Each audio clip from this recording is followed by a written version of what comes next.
Hello, everyone. Today we're going to be in Joshua again, in chapters 15 through 21. And leaving off last time in chapter 14 of Joshua, we saw Caleb humbly coming to Joshua, reminding him of Moses' promise of him to inherit land.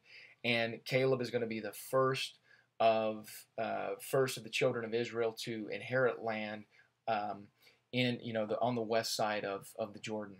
And remember, Caleb was with Joshua, and he was one of the spies to spy out the land of Canaan 45 years ago. And at this point, it had been 45 years, and he had spied out the land, came back with a good report, and he and Joshua were the only two of all of the spies to say, hey, the Lord's promised us this land. Yes, there are giants. Yes, they have fortified cities, but let's go. It's been promised to be given to us. Now let's go in and fulfill on this promise. And but ultimately, the overall consensus by the others gave Israel a faint heart, the children of Israel a faint heart. No one wanted to go in. They end up traveling throughout the wilderness for 40 years, and now here we are at the point of the inheritance taking place west side of the Jordan. On the east side, we've already seen the Gadites, Reubenites, and half the tribe of Manasseh occupy and inherit land on the east side of the Jordan, and now here we are on the west side. And the Caleb, as we see in chapter 15, yes, was the first to inherit land on the west side, and he's also part of the tribe of Judah. And I just want to point out this resource that I'm using, and a really good resource. You can find good maps as well, just in searching on Google and whatnot. And I'm sure there are others. This one's a good one, just because its construction and it's easy to use. It's the Holman Book of Biblical Charts, Maps, and Reconstructions. And I've been referencing, as I've been reading along here, I've been referencing this map, which shows how the 12 tribes were laid out. So Judah, as we'll see in chapter 15, the northern border coincides with the northern border of the Dead Sea, and comes all the way down into the wilderness of Zin. And you see here Simeon. Simeon ends up taking or occupying some of the land, inherits land within inside of the city of, the land of Judah. And sorry, I just realized my phone was not on silent and it might ring. Okay, and so chapter 15. So this was the lot of the tribe of the children of Judah according to their families. And here it completely lays out how the borders are laid out. And something of note here as we go along is we're going to see these lots, so that the land is being inherited by lots. And it appears that a couple things are going on here. One, that there are multiple cities within inside of each area, and that the area seems to be dictated by the size of tribe. And then within the cities, there's these casting of lots to give, to give and segment out among the people. And of note in chapter 15, in verses 17, it says, "So Othniel, the son of Kenaz, the brother of Caleb." Let me take a step back. 16, Caleb lays out this offer of, he who attacks Kirjath Sepher and takes it, to him I will give Aksah, my daughter, as wife. So Othniel, the son of Kenaz, the brother of Caleb, took it, and he gave him Aksah, his daughter, as wife. Okay, so Othniel, the reason I brought that up is Othniel we're going to see very soon here, because the next book that we're going to be in after Joshua is Judges. And in Judges chapter 3, verse 9, we're going to see Othniel again as he becomes the first judge of Israel. And then in verses 21 through 32, it lists out the cities of Judah. And at the end, it says all cities are 29 with their villages. But if you count individually the cities within these verses, they're actually 38. But it says it's 29. Remember from the map I showed you, Simeon ended up attaining territory within the inheritance, and 9 of those cities became Simeon's. So 38 minus 9 is this 29. And then it talks about the lowlands, what's going on in the wilderness. And then in verse 63 is for the Jebusites, the inhabitants of Jerusalem. The children of Judah could not drive them out, but the Jebusites dwell within the children of Judah at Jerusalem to this day. And there, as you read in these chapters, there are at least 3 cities mentioned, 2 cities, and then actually 3 cities in one area. So 3 areas that where the Israelites couldn't drive out the people in Canaan. Jerusalem being one of them, but we're going to see later David ends up driving them out, the Jebusites in Jerusalem, and then another area, Gezer, and then Megiddo, these hilly regions of Megiddo as well. And then in chapter 16, Ephraim and West Manasseh. So recall, on the eastern side, half the tribe of Manasseh already has an inheritance. Now we're getting into the land, the inheritance of Ephraim and the other half of the tribe of Manasseh. And here on the map, we can see this. So again, here's Judah, here's Simeon, here's Ephraim, and here's Manasseh. So this would be on the west side, and then Manasseh here on the east side. So this would be the region of, and remember, this is Joseph, right? Because the tribe of Joseph broke out into 2, Ephraim and Manasseh. So this would be the tribe of Joseph, more specifically the tribes of Ephraim and Manasseh. So lays out the borders here in chapter 16. And here, as we just mentioned in verse 10, and they did not drive out the Canaanites who dwelt in Gezer, but the Canaanites dwell among the Ephraimites to this day and have become forced laborers. And then in chapter 17 lays out the tribe of Manasseh, and as it's going through, we see something come up that we learned earlier in Numbers, and it's the daughter, Zelophehad, the son of Epher, the son of Gilead, the son of Machir. This is verse 3.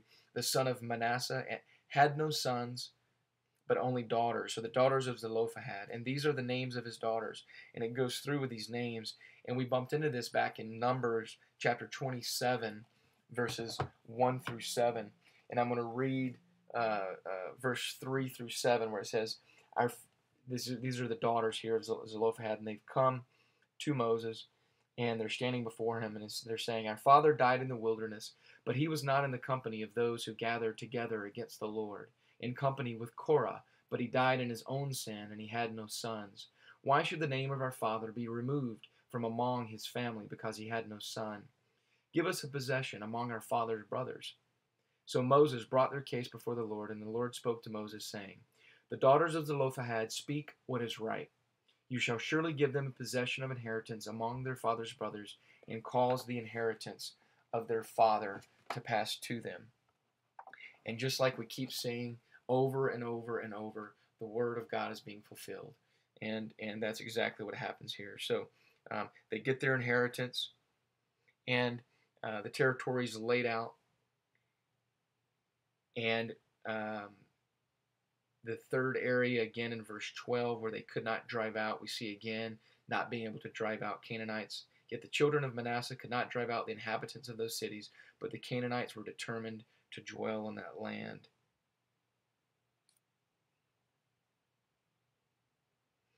And then further in verse 16, but the children of Joseph said, "The mountain country is not enough for us, and all the Canaanites who dwell in the land of the valley have chariots of iron, both those who are of Bethshan and its towns, and those who are of the valley of Jezreel."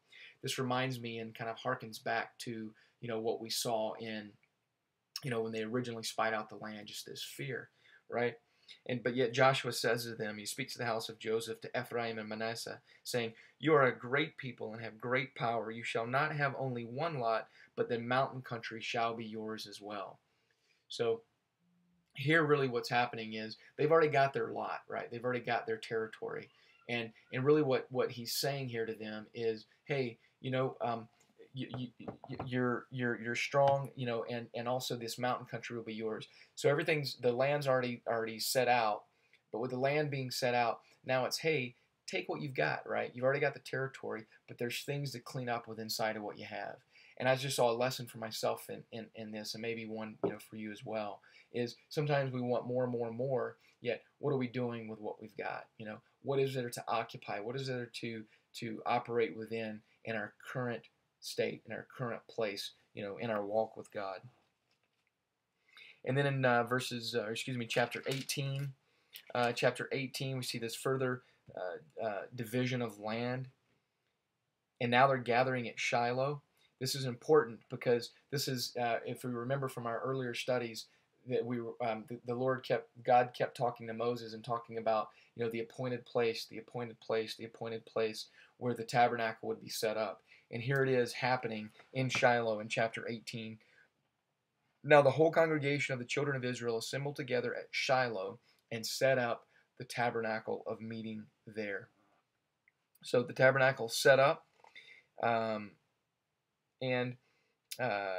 now they're going out and they're surveying the land. And then in verses 11, we see the land of Benjamin, how it was laid out. And then in chapter 19, Simeon, how the land was laid out there. And from what we saw on the map in verse 9, we see in chapter 19, the inheritance of the children of Simeon was included in the share of the children of Judah, for the share of the children of Judah was too much for them. Therefore, the children of Simeon had their inheritance within the inheritance of that people.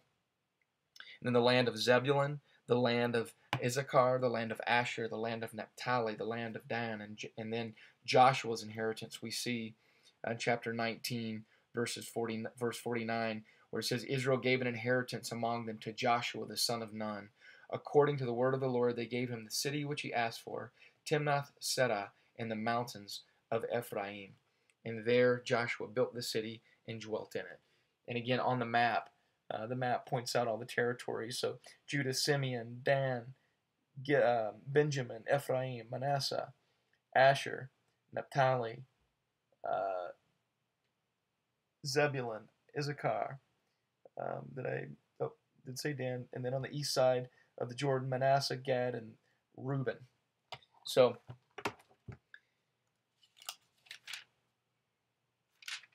to end chapter 19, it says, so they made an end of dividing the country. And then in chapter 20, the cities of refuge. Before I move on to that real quick, there were some neat things within inside of each land, like the Benjamites, the land of Benjamin. It was really small, but there were a lot of key locations within inside of that. And one of the things of note here, and this was in some outside research, was Jericho was right there in this area. And with Jericho, remember Rahab, she had hid the spies. Well, when the walls of Jericho fell, her tower, if you will, I'm not sure exactly what that would look like, that was part of that wall remained standing. So within inside of each of these lands, there were some very key places. There were some very historical places that had meant a lot and had a lot of significance with Abraham, Isaac, and Jacob. And now even in their own time, things that had taken place that were still reminders. So we see these reminders from the past. We see reminders from the present. And we even see reminders speaking to the future. And then in chapters 20 and 21, the cities of refuge are laid out in chapter 20. And then in chapter 21, the cities of the Levites are laid out. There end up being 48 cities with the Levites. And within inside of these 48 cities are the cities of refuge in chapter 20, which were 6. And I remember we'd seen this as well earlier. There were to be 3 cities of refuge on the east side of the Jordan and 3 cities of refuge on the west side of the Jordan. So there was Kadesh, Shechem, Kirjath Arba, and then Bezer, Ramoth, and Golan. And of course, these would have been cities of the Levites as well. This would have been these cities of refuge would have been inclusive in that, because anyone seeking refuge who had accidentally killed someone would have to be around a priest.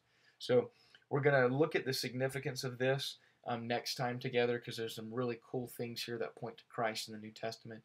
So I've got 30 seconds, and I just don't want to have to cut this off immediately. So we'll see that again together. We'll look at this together, and if you need the Bible, again, email me at the Chronological Study Bible at becauseloveneverfails@gmail.com. Give me your physical address, and I'll send that to you. God bless you, and hope things are well.